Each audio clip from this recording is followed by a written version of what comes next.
3 invités avec nous chaque soir pour décrypter les mouvements de la planète marché. Malik Hadouk est avec nous ce soir, directeur de la gestion diversifiée de CPR Asset Management. Bonsoir Malik. Bonsoir. Merci d'être là. Merci à Mabrouk Chetouane de nous accompagner également. Bonsoir Mabrouk. Bonsoir. Vous êtes responsable de la stratégie et de la recherche de BFTIM et Thomas Friedberger est avec nous également ce soir. Bonsoir Thomas. Ravi de vous retrouver. Vous êtes directeur général de Tikeo IM. Oui, alors je présente ça comme un match Mabrouk entre la Fed et la Banque centrale chinoise dans le match Chine-États-Unis pour des questions de marketing éditorial.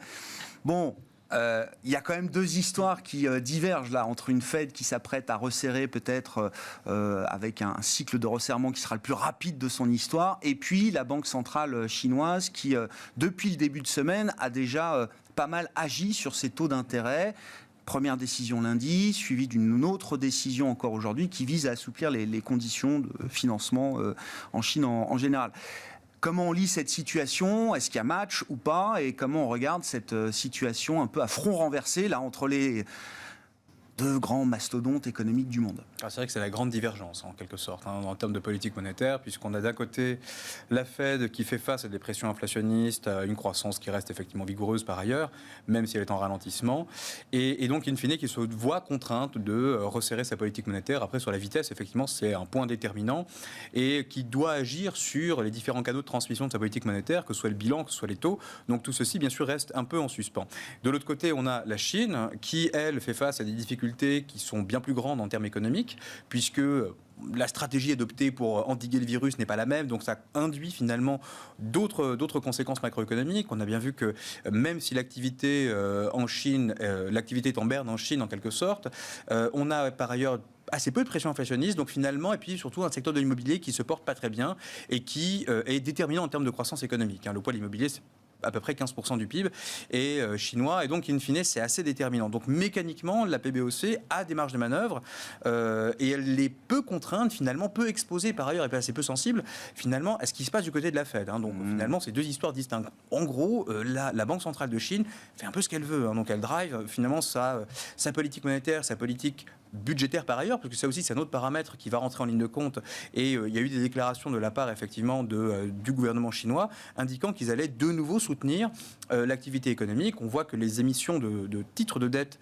obligataires du côté de la Chine augmentent de manière assez sensible au mois de janvier, et donc in fine il faut soutenir cet effort. Donc il y a un décalage, alors il y a divergence, j'appelle ça une divergence, mais toujours un décalage en fait en matière cyclique. Les États-Unis ont arrivé à une forme de maturité cyclique et inflationniste, et par ailleurs, la Chine, en revanche, c'est tout le contraire. Donc, in fine, c'est tout à fait normal de voir finalement la Chine se comporter différemment et d'utiliser tous les canaux possibles et imaginables pour pouvoir soutenir son activité. Mais vous dites, c'est un point que je retiens, finalement la Chine et la Banque centrale chinoise sont très peu contraintes par ce qui va se passer aux États-Unis, voire dans le reste du monde développé demain. Il y a quand même l'idée d'un découplage de plus en plus fort et de plus en plus marqué. Absolument. Et en fait, on a, dans le cadre effectivement de nos travaux pour le comité d'investissement, on a fait un espèce de mapping finalement de ce qui se passait du côté des émergents, en se focalisant notamment sur différents blocs et différentes zones. Et en fait, on s'est rendu compte que globalement, la Chine et même de manière plus large,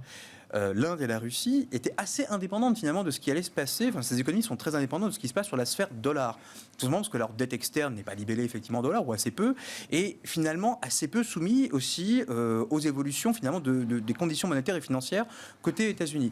Par ailleurs, ça fait aussi le jeu finalement de la Chine, puisque avec ce découplage, ce déphasage de politique monétaire, on risque d'avoir un taux de change effectivement chinois qui va se déprécier graduellement par rapport au dollar, donc le décalage des politiques monétaires, et donc ça va encore finalement apporter du stimulus économique aux exportations chinoises par ailleurs. Dans un contexte effectivement de ralentissement de la croissance mondiale, c'est toujours bien effectivement de prendre tous les points de croissance finalement que l'on peut attraper. Et donc in fine, on se rend compte que la croissance chinoise, elle va pas être au rendez-vous l'an prochain, autour de 5%, voire même un peu moins. Et donc in fine, l'État, le gouvernement chinois met tout en œuvre pour essayer de limiter la casse. Quand vous dites l'an prochain, c'est cette année. Oui, pardon. Oui, non, mais bien sûr. Encore en 2021. Oui. Un peu lagué.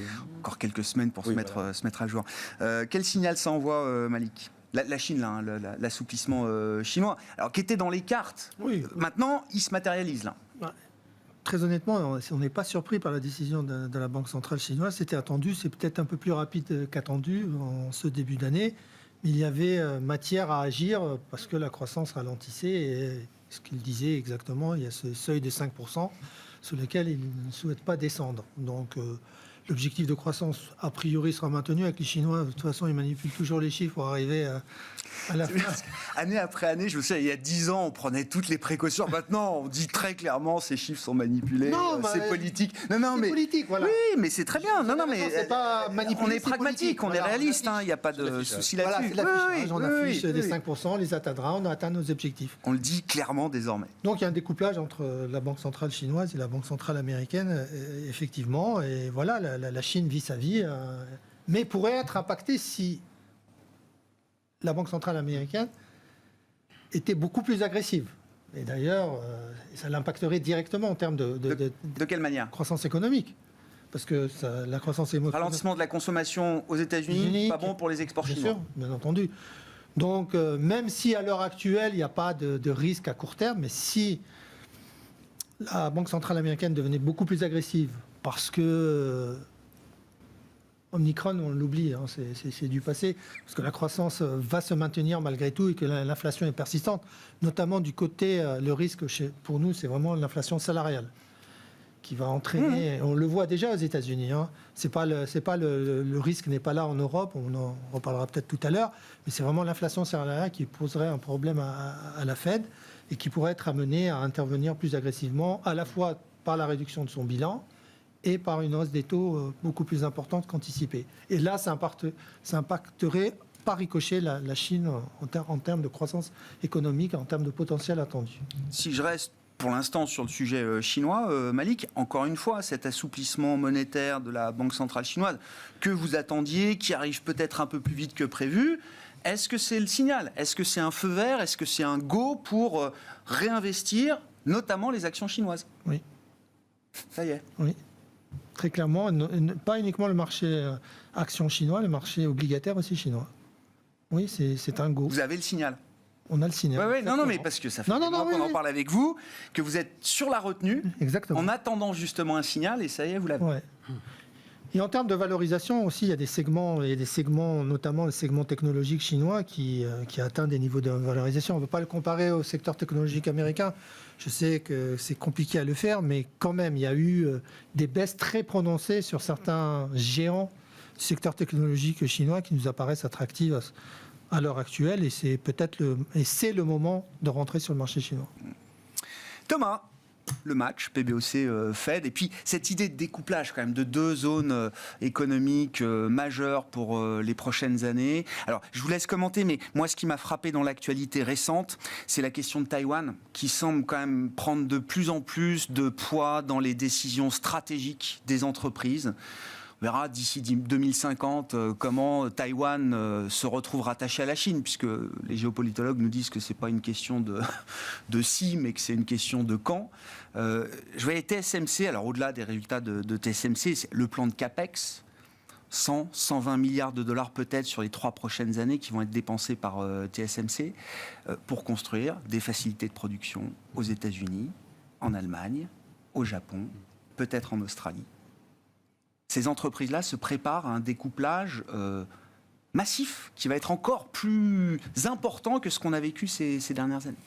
Oui, alors sur le découplage de politique monétaire, je dirais que c'est pas nouveau, sauf que ça s'inverse, puisque en 2020, on l'a peut-être oublié, mais la Chine est le seul pays développé au monde à avoir eu des taux réels positifs et une croissance positive, alors que les États-Unis étaient en récession assez profonde. Donc, on a eu un resserrement, une politique non accommodante en Chine pendant 2 ans et une politique très accommodante aux États-Unis. Le package budgétaire américain dans le contexte du Covid était à peu près équivalent à celui que la Chine avait mis en place en 2016. Donc, après avoir beaucoup critiqué la Chine pour injecter du stimulus, en fait, les pays occidentaux, c'est pas que les États-Unis ont fait exactement la même chose, alors que la Chine, elle, est en train de faire l'inverse. Ça participe, il y a une logique dans tout ça. La Chine cherchent à crédibiliser ces marchés de capitaux. Leur grande faiblesse par rapport aux États-Unis, c'est ce manque, on va dire, d'attractivité de leur marché de capitaux qui permet aux États-Unis d'attirer des talents du capital pour développer leur économie. La Chine cherche à faire ça et cherche à crédibiliser leur devise. Donc ils avaient besoin de dégonfler cette bulle du crédit, cette bulle de l'immobilier. Ça s'est fait un peu violemment, mais la crédibilité de la devise chinoise en sort renforcé. Oui, et incitera les partenaires commerciaux de la Chine à s'endetter et à commercer dans la devise chinoise et non pas en dollars. Et c'est un des 3 buts du gouvernement chinois, c'est d'adresser ce problème de dépendance vis-à-vis du dollar, donc qui nous ramène au problème de Taïwan et des entreprises. Je pense que ce découplage-là, un des 3 risques qu'on voit, nous, pour 2022, c'est le risque d'affrontement US-Chine, pas militaire, mais le risque pour les entreprises du coût de cet affrontement. On voit bien que les États-Unis d'un côté et la Chine de l'autre demandent à leurs alliés de choisir leur camp et demandent aux entreprises de leurs alliés de choisir leur camp aussi. C'est-à-dire que quand vous êtes une entreprise, peu importe où vous êtes situé dans le monde, si vous faites beaucoup de business avec la Chine, vous allez avoir des problèmes aux États-Unis et vice-versa. Ça a un coût. Le fait d'avoir 2 systèmes différents, 2 types de standards, etc., ça a un coût pour les entreprises. Alors après, on va dédoubler les chaînes de valeur, quoi. Les chaînes de production. Et donc c'est probablement un frein à la croissance des résultats des entreprises. Donc c'est un des aspects du point d'inflexion qu'on a atteint dans la mondialisation. Et on voit bien effectivement, vous avez raison, que dans chaque camp, on va dire, dans chaque pays, on cherche à sécuriser ces chaînes d'approvisionnement. Donc TSMC qui construit des usines aux États-Unis. Alors ça va prendre des années, parce que c'est très long, mais c'est des dépenses de capex énormes. Donc nous on croit beaucoup au redémarrage d'un cycle de dépenses d'investissement partout dans le monde, qui va créer de la dispersion entre les entreprises, parce que les bons capex ne sont faits que par les bonnes entreprises, c'est-à-dire celles qui sont bien managées. C'est pour ça que c'est difficile. Le capex est toujours un peu vu comme l'ennemi de l'investisseur en capital, parce que c'est dans les gros cycles de capex, c'est plus difficile d'investir, et donc ça va créer de la dispersion, et il va falloir être très sélectif. Sur le problème de Taïwan en particulier, effectivement, il y a un énorme enjeu aujourd'hui pour les 2 camps, puisque je crois que c'est 75% de la production de semi-conducteurs des fonderies sont à Taïwan. Clairement, aujourd'hui, quand on regarde la situation, les États-Unis ne peuvent pas laisser Taïwan partir dans le camp chinois et vice-versa. C'est-à-dire que, oui. Donc, effectivement, il va y avoir des tensions autour de Taïwan, c'est évident. Donc on va vivre une nouvelle escalade Chine-États-Unis. On ne va pas s'arrêter à la guerre commerciale telle qu'on l'a connue. Oui, mais sous qui ne Trump. sera pas. Alors je sais qu'on aime bien fantasmer sur des conflits militaires, etc. Mais ça sera très perdant-perdant d'avoir un conflit militaire, donc ce sera plutôt un aveu d'échec. En revanche, gagner du temps pour qu'on se rende plus indépendant de Taïwan de part et d'autre, c'est probablement ça qui est en train de se passer, et ça implique des dépenses d'investissement extrêmement importantes, pas que dans les semi-conducteurs, de part et d'autre. C'est-à-dire pas que dans les semi-conducteurs, ça veut dire quoi? Non, mais ça veut dire ça veut dire que tous les secteurs exposés effectivement à ce risque-là, vous dites, vont devoir mettre en place des investissements pour se préparer à cette situation. La politique des États-Unis vis-à-vis de la Chine, le gouvernement Trump était plutôt en faveur de sanctionner les entreprises chinoises. Il y a eu compréhension, c'est qu'il y a eu un gros lobby des entreprises américaines qui disaient attention, le marché chinois c'est important pour nous, ou attention, les entreprises chinoises sont des fournisseurs pour nous.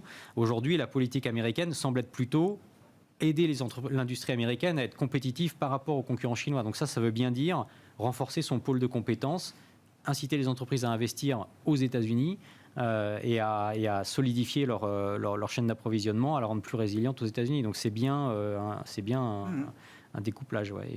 Cela dit, l'attitude des États-Unis vis-à-vis de la Chine en matière finalement de sanctions, etc. Alors c'est moins explicite effectivement que sous l'ère Trump, c'est beaucoup plus diffus en quelque sorte, mais elle n'a pas changé fondamentalement. Donc les États-Unis, l'administration américaine sanctionne toujours autant. Il y a toujours effectivement tout un tas de contraintes qui sont mises en place, qui n'ont pas du tout été levées par l'administration Biden.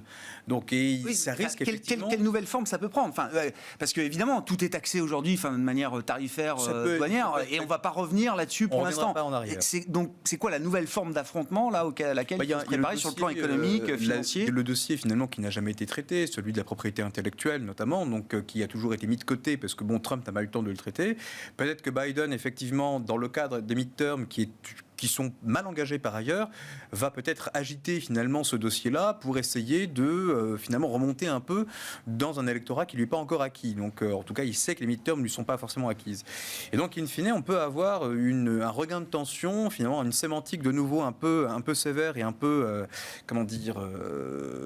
belliqueuse vis-à-vis de la Chine, tout simplement en agitant donc cette histoire de propriété intellectuelle, ce qui par ailleurs effectivement revient un peu sur le thème de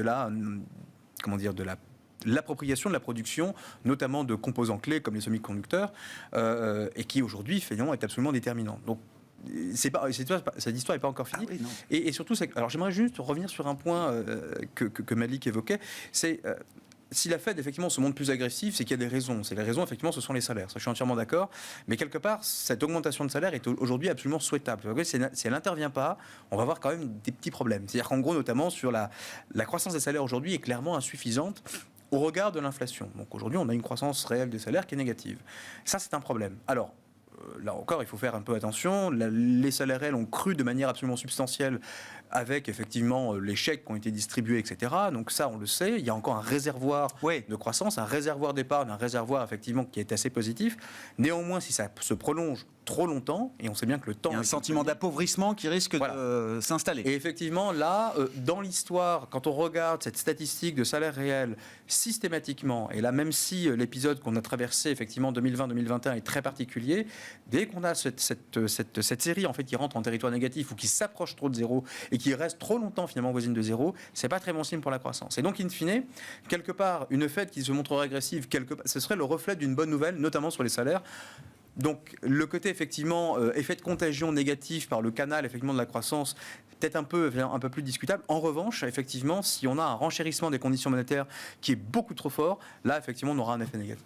Bon, Malik, donc sur la politique monétaire américaine, donc 3, 4, je sais pas, j'ai vu 5 hausses de taux peut-être cette année. Non, mais si, réduction du bilan imminente. Donc là, j'ai vu, on va enlever 1,5 trillion fin 2023 du bilan. Easily, nous a dit un officiel de la Fed.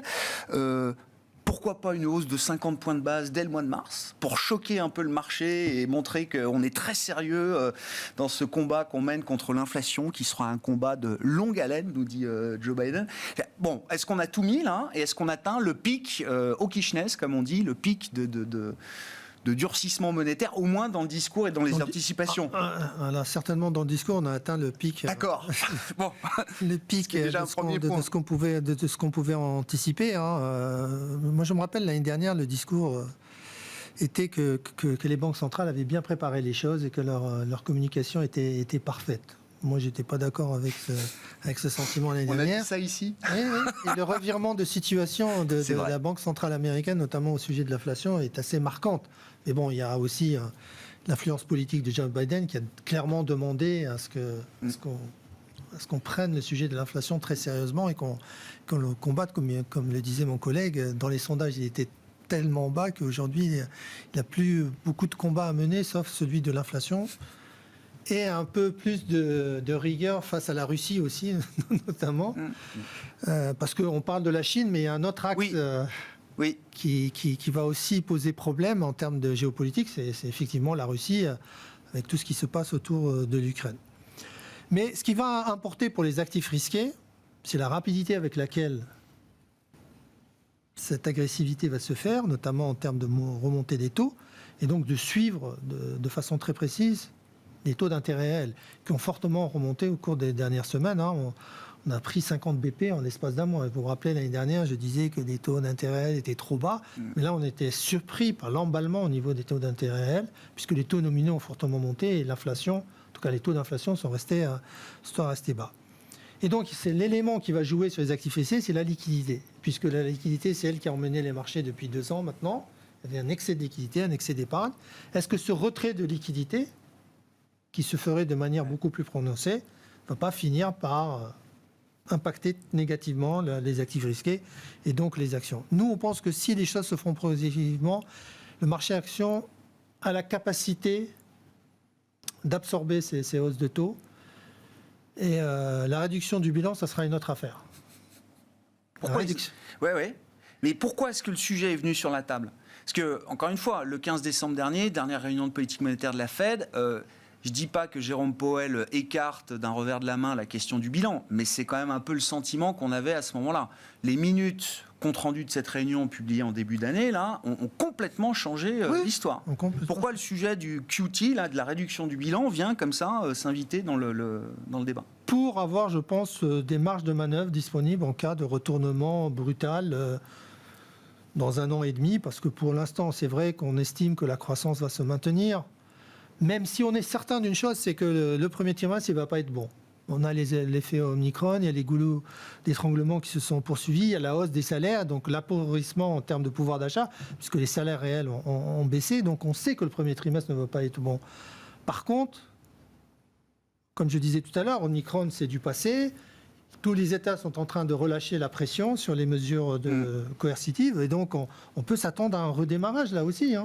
Donc on pourrait être surpris positivement en termes de... Une nouvelle phase de reprise, enfin une nouvelle phase de rattrapage dans la grande reprise qu'on connaît depuis... C'est pas à exclure, ouais.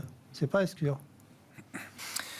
Sur la situation américaine, Thomas, je comprends politiquement Joe Biden qui met tout son poids sur la lutte contre l'inflation. Est-ce que c'est un bon calcul politique? Parce que le risque, c'est quand même à un moment... d'abîmer un peu la croissance et donc d'abîmer aussi un peu le marché du travail. Donc là, ça se compte en nombre de jobs aussi pour les élections de mi-mandat. Donc, est-ce que c'est un risque bien calculé de ce point de vue-là? Et puis, je voulais qu'on glisse gentiment aussi sur la thématique matières premières, parce que on voit bien la hausse continue des prix de l'énergie, du pétrole, qui apporte encore un peu plus de gêne dans cette question inflationniste. Alors sur le risque politique pour Joe Biden, je n'ai pas... Non. Je pense honnêtement que la Réserve fédérale joue sur une ligne assez fine, et toutes les banques centrales d'ailleurs jouent sur une ligne assez fine. Donc je ne pense pas qu'on soit dans la punchline ou dans l'orientation politique là-dessus, parce que ce qui est en jeu, c'est quand même assez important. Le Trésor américain doit émettre à peu près 300 milliards, je crois, de US Treasuries par mois sur les 2 prochaines années. La Réserve fédérale en achètera moins, donc je crois que le marché doit absorber à peu près 2 fois plus de Treasuries par mois que ce qu'il a dû absorber sur les 18 derniers mois. Et donc, la trajectoire des taux d'intérêt, elle n'est pas neutre du tout. Donc, je pense que la Fed sera plus, alors même s'il y a des pressions politiques, sera plus focalisée sur ce type de considération-là. Et n'oublions pas que c'est la faiblesse des taux d'intérêt qui a permis les émissions massives de dette à des taux très bas, qui ont permis cette agressivité des packages, qui ont fait que en 2020, les États-Unis étaient en récession et les ménages américains n'ont pas vu leurs revenus baisser, ce qui a permis derrière le redémarrage très rapide de la consommation, qui explique la vigueur du rebond en 2021. Donc la politique monétaire, elle est quand même centrale là-dedans, et donc les logiques de punchline et politique, je pense, mais je suis peut-être pas assez vicieux, sont non, mais c'est rassurant. Non, mais au contraire, oui. Je trouve ça rassurant que ce soit un sujet suffisamment sérieux pour ne pas être juste soumis à la pression politique. Après, sur le prix des matières premières, moi je vais être très terre à terre et très empirique, puisqu'on est des investisseurs fondamentaux et on gère des portefeuilles concentrés de conviction, et donc on n'est pas des gérants macro, on est plutôt des gérants de conviction cotés et non cotés. Et ce qu'on voit effectivement sur les sociétés qu'on a en portefeuille, qu'elles soient cotées ou non cotées, et dans le non coté, on a beaucoup de sociétés industrielles de taille moyenne qui sont assez sensibles au prix des matières premières, c'est quand même qu'il y a une énorme incertitude, probablement plus en 2022 que n'importe quelle autre année sur les 10-15 dernières années, en tout cas depuis la crise de 2008 et le pic qu'avait atteint le pétrole à l'époque sur le prix des matières premières, et que c'est effectivement, si c'est mal géré, une menace pour la croissance des résultats des entreprises. Après, encore une fois, et je suis désolé de dire à chaque fois, nous on pense que la dispersion étant la nouvelle forme de correction, ça concerne aussi les matières premières. C'est-à-dire qu'on voit quand même une certaine forme de découplage. Il y a les matières premières qui sont liées à la transition énergétique, il y a les matières premières énergie fossile, il y a l'agricole, etc. Alors tout est bien sûr lié, mais il y a quand même des logiques des marchés qui se créent avec de l'offre et de la demande qui sont assez différentes suivant les matières premières et suivant les géographies aussi. Ouais. Et il y a derrière ça des tendances plus durables que d'autres, vous dites, Thomas ? a priori, alors on n'est pas des spécialistes des matières premières, mais sur les matières premières liées à la transition énergétique, comme le cuivre, comme les terres rares, comme le lithium, etc., il y a quand même une méga tendance qui me semble relativement évidente. Sur le pétrole, on a quelques spécialistes maison chez nous. Honnêtement, c'est très très compliqué de faire des prévisions. C'est très incertain parce que l'offre et la demande varient en permanence et s'ajustent assez fort. Donc on ne se risquerait pas à ça. Il y a plutôt effectivement une tendance haussière. Et puis après, sur le gaz, on voit bien qu'il y a des enjeux, et là pour le coup géopolitiques très forts, notamment en Europe. Et donc bien malin qui pourra dire ce qui va se passer, quoi. Sur le pétrole, Mabrouk, parce que c'est vrai qu'on attendait quand même, alors au moins une stabilisation des prix du pétrole qui permettait d'imaginer des effets de base qui allaient jouer, qui allaient quand même détendre la hausse des prix, l'inflation dès le début de cette année 2022. Les dernières projections économiques de la BCE sont faites sur des facteurs qui ont été arrêtés à fin novembre, je crois. Le Brent est plus haut qu'il n'était à ce moment-là. Donc ça veut dire qu'on va encore accumuler de la pression inflationniste là, au moins sur ce début d'année 2022. Alors, le pic d'inflation, quand on regarde les projections de la BCE, il est devant nous. Alors qu'en gros, on l'a pas encore tout à fait atteint. Ouais. Donc il y a encore de l'inflation qui risque de monter. Alors ce qui est très intéressant, quand on regarde, alors là aussi je rejoins ce qui a été dit, notamment sur la partie dimension politique. Donc la composante politique, des prix, notamment le prix du gaz et du prix du pétrole. Clairement, il y a des enjeux qui sont derrière. Et le simple équilibre offre-demande ne suffit pas effectivement à tout expliquer. C'est pour ça que ça rend l'exercice de prévision extrêmement difficile et délicat.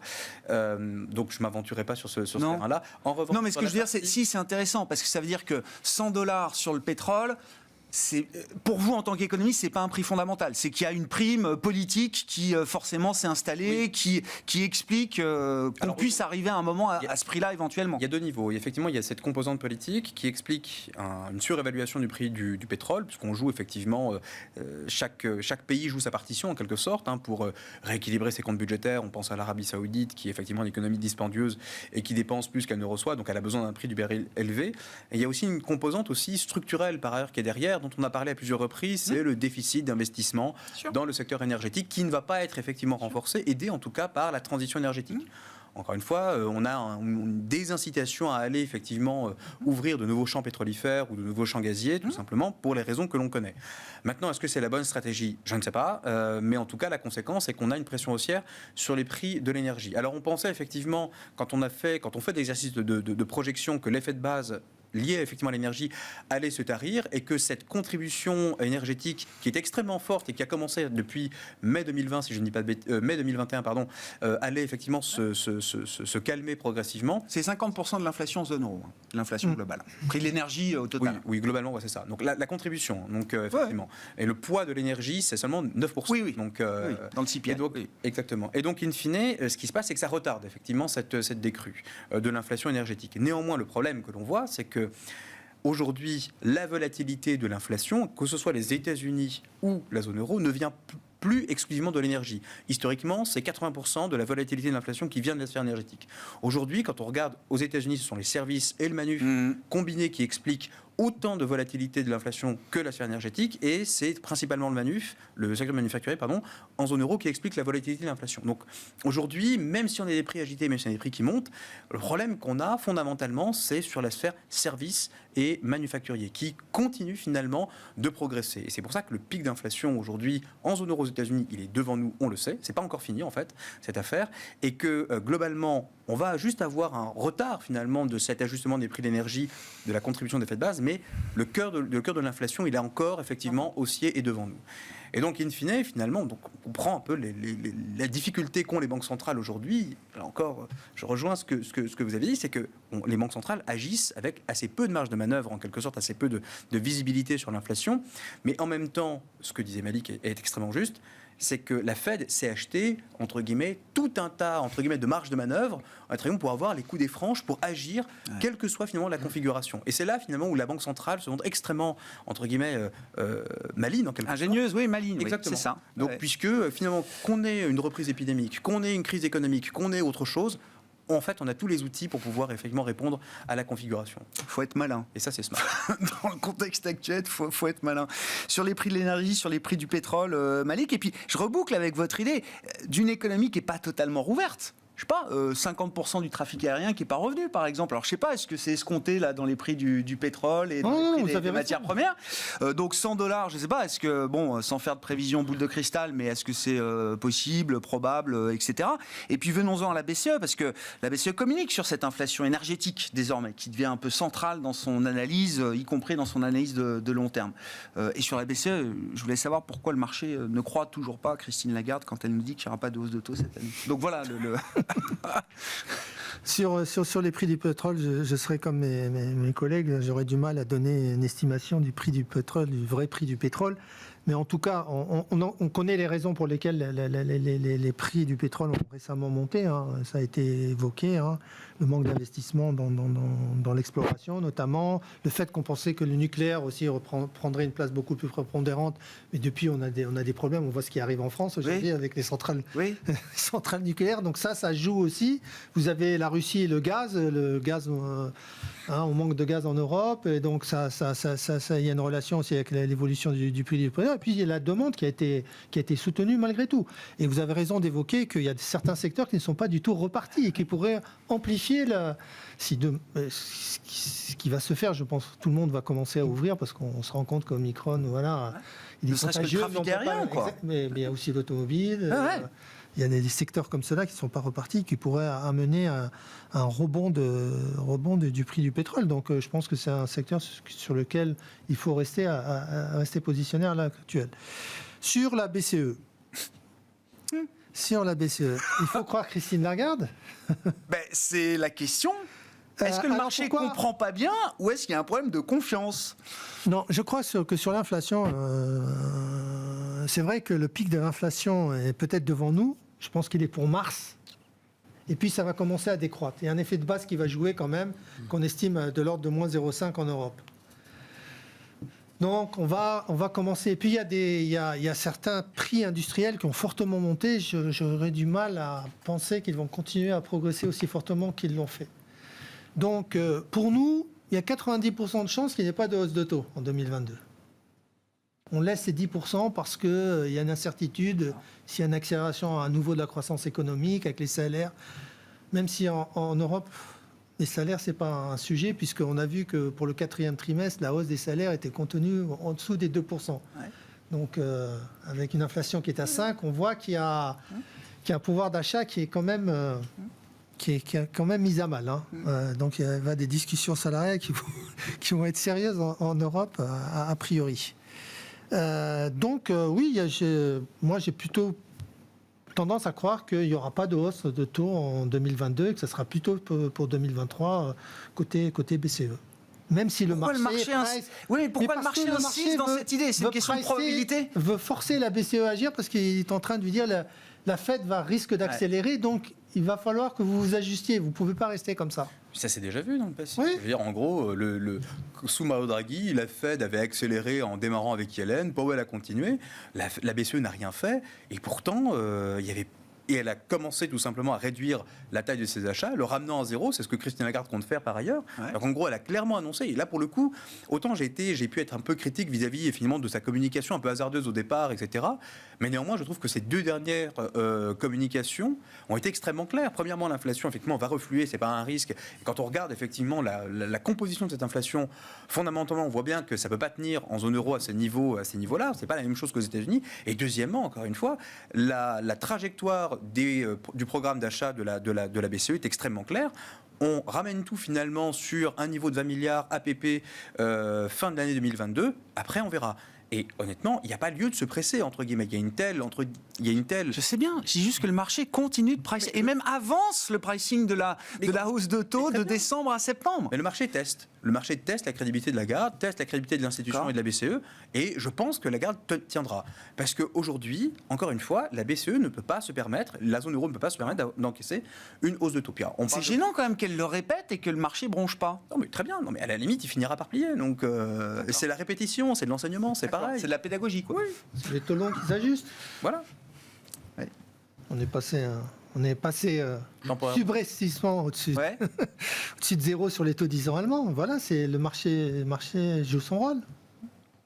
Bon, on suivra ça. Les prochaines réunions arrivent, donc fin janvier pour la Fed et le 3 février, je crois, pour la Banque Centrale Européenne.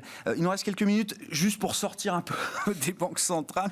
Je ne sais pas, dans les sujets un peu bonus, Thomas, oui, moi j'aimais bien l'interview de Carlos Tavares hier, alors le secteur automobile à l'avant-garde de la transition écologique, donc le discours de Carlos Tavares, Stellantis, c'est dire, moi, dans mon secteur, la transition énergétique se matérialise par un choix politique qui est celui de l'électrique et du tout électrique et de la fin du thermique en 2030. Ce n'est pas un choix industriel. Il remet d'ailleurs en cause même le rationnel industriel et même peut-être d'ailleurs climatique de ce choix. Mais c'est un choix politique qu'il faudra assumer et dont il faudra assumer notamment les conséquences sociales. Comment ça résonne aux oreilles d'investisseurs forcément engagés, tous vers cette transition énergétique, écologique? Elle n'a pas l'air très convaincue, hein. Mais je sais pas, Ouais, non, mais il y a je sais plus quand c'était.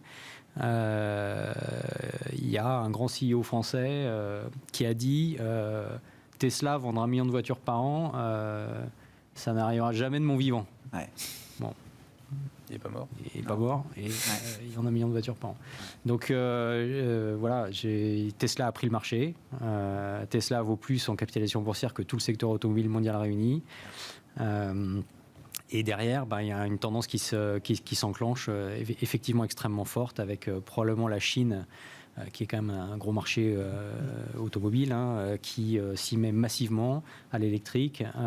Et effectivement, voilà, maintenant, tous les constructeurs mondiaux n'ont plus le choix. Il faut qu'ils y aillent, et ils vont y aller. J'ai l'impression que ça marche quand on est premium. C'est-à-dire qu'il y a quand même la force de la marque Tesla. Chez BM, c'est pareil. C'est-à-dire que celui qui se payera une BM électrique 10, 15, 20% plus cher demain, il sera ravi de payer 20% de plus pour avoir son statut BM, Audi, Tesla.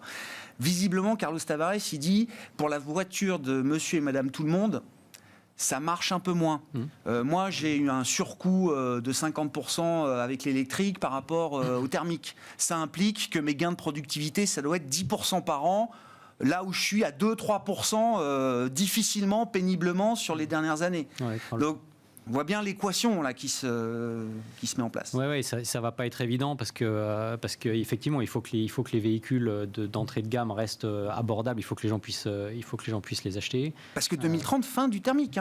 Ouais, interdiction de vendre un moteur thermique. 2030. On revient au sujet.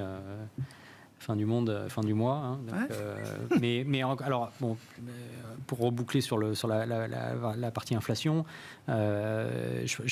l'inflation n'est pas forcément qu'une mauvaise chose, parce que je parle sous le contrôle des économistes qui sont assis à cette table, mais j'ai l'impression que dans les périodes inflationnistes dans l'histoire, il y a plutôt eu une réduction des inégalités, puisque intuitivement, j'aurais tendance à dire que c'est plutôt en faveur du travailleur, en défaveur du rentier, de l'investisseur, et donc une certaine forme d'inflation, si elle est sous contrôle, est probablement un bon allié pour la réduction des inégalités. Et encore une fois, les inégalités et la montée des inégalités, ça menace les démocraties. Si les primes de risque sont comprimées, c'est parce qu'on est dans des régimes démocratiques clairs, avec des régimes juridiques fiables, des ambiances de business favorables, etc.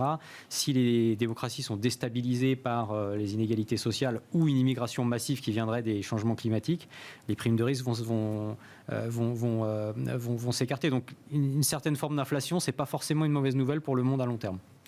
Il y a une vérité, rapidement parce qu'on n'a plus de temps, mais il y a une vérité académique là-dessus, c'est en période d'inflation qu'on arrive à réduire le mieux, le plus facilement les inégalités, versus des périodes déflationnistes ou pré-déflationnistes ou désinflationnistes. Je vais faire une réponse d'économiste, tout dépend de l'effet Phillips.